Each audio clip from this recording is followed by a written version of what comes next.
जय श्री राम।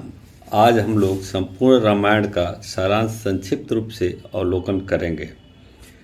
रामायण त्रेता युग में अयोध्या के सूर्यवंशी राजा दशरथ की 3 रानियों कौशल्या, सुमित्रा और कैकेयी से 4 पुत्र का जन्म हुआ, जिसमें श्री राम माता कौशल्या के पुत्र लक्ष्मण और शत्रुघ्न माता सुमित्रा के और भरत माता कैकेयी के पुत्र थे। चारों पुत्रों की शिक्षा पूर्ण होने पर महर्षि विश्वामित्र राजा दशरथ के महल आकर राम और लक्ष्मण को अपने जग की असुर से रक्षा करने के लिए जंगल के आश्रम में ले जाते हैं। विश्वामित्र के आश्रम में श्री राम ताड़का का वध करके आश्रम की रक्षा करते हैं। ताड़का वध के बाद महर्षि विश्वामित्र श्री राम और लक्ष्मण के साथ जनकपुरी की ओर रवाना होते हैं। रास्ते में वे ऋषि गौतम के आश्रम से गुजरते हैं। वहाँ श्री राम अपने पैरों से स्पर्श करके पाषाण में परिवर्तित हो चुकी अहल्या को शाप मुक्त करते हैं। इसके बाद विश्वामित्र श्री राम और लक्ष्मण को जनकपुर में सीता स्वयंवर में ले जाते हैं। वहाँ भगवान श्री राम शिव जी का पिनाक धनुष तोड़ देते हैं। इसके बाद दशरथ जी के चारों पुत्रों का विवाह राजा जनक व उसके छोटे भाई कुशध्वज की पुत्रियों से होता है।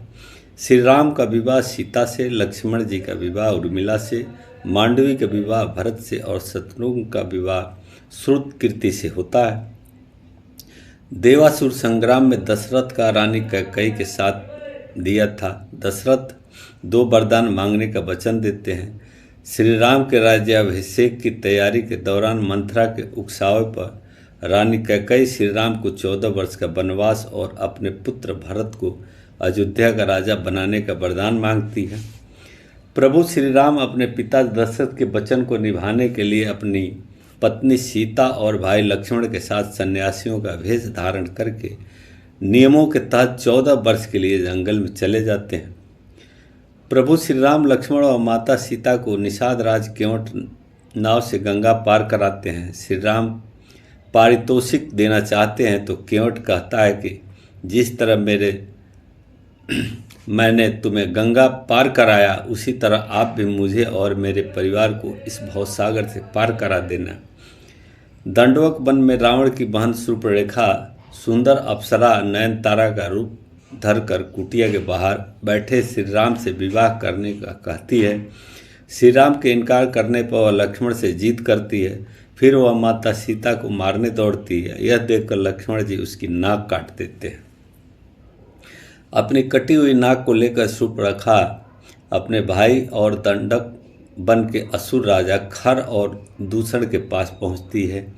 बाद में श्री राम का खर और दूषण से युद्ध होता है, जिसमें दोनों का श्री राम वध कर देते हैं।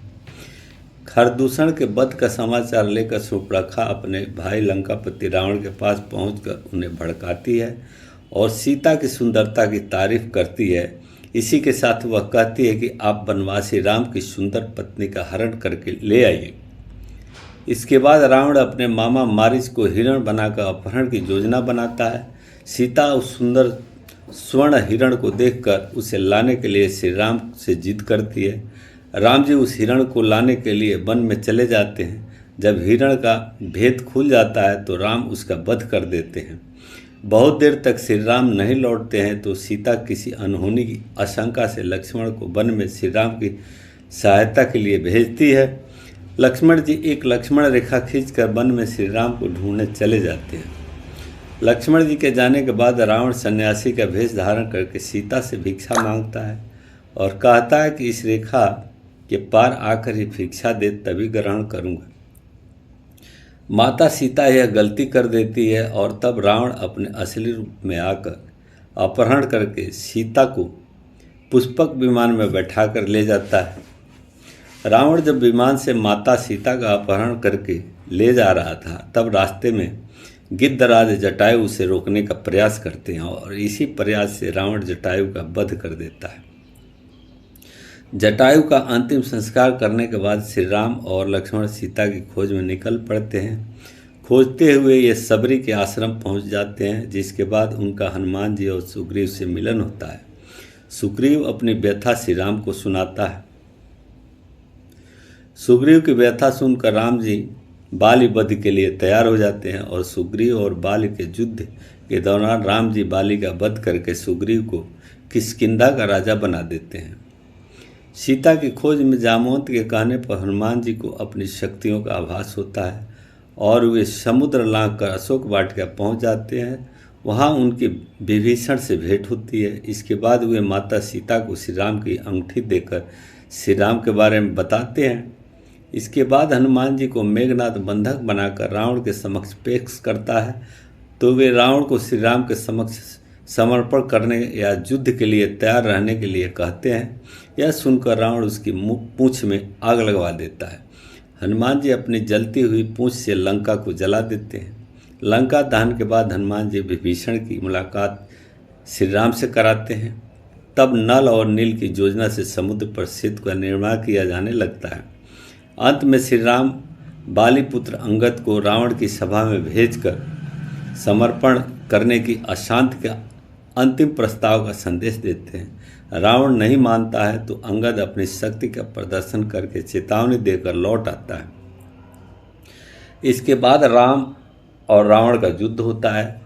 तीसरे दिन के युद्ध में श्री राम का कुंभकर्ण से युद्ध होता है और तब कुंभकर्ण मारा जाता है। कुंभकर्ण और रावण के पुत्रों के मारे जाने के बाद लक्ष्मण मेघनाथ का युद्ध होता है।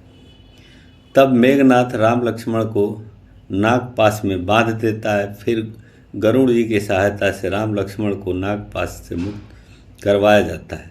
इसके बाद मेघनाथ के प्रहार से लक्ष्मण जी मूर्छित हो जाते हैं। तब हनुमान जी वैद्यराज सुशेषण के कहने पर संजीवनी बूटी का पहाड़ ले आते हैं। संजीवनी बूटी से लक्ष्मण जी को जब होश आ जाता है तब फिर से उनका मेघनाथ के साथ युद्ध होता है और अंत में वे मेघनाथ का वध कर देते हैं। इसके बाद राम और रावण का भयंकर युद्ध होता है। विभीषण के बताने पर श्री राम नाभि में तीर छोड़ते हैं। रावण का वध किया। रावण का वध करने के बाद राम लक्ष्मण सीता और हनुमान जी अयोध्या लौटे थे। रावण को हराने के बाद राम लंका से अयोध्या लौटते समय पुष्पक विमान से नंदीग्राम में उतरे थे। नंदीग्राम में एक दिन रुकने के बाद वे दूसरे दिन अयोध्या पहुँचे थे। अयोध्या में उनका स्वागत दीप जलाकर किया गया था।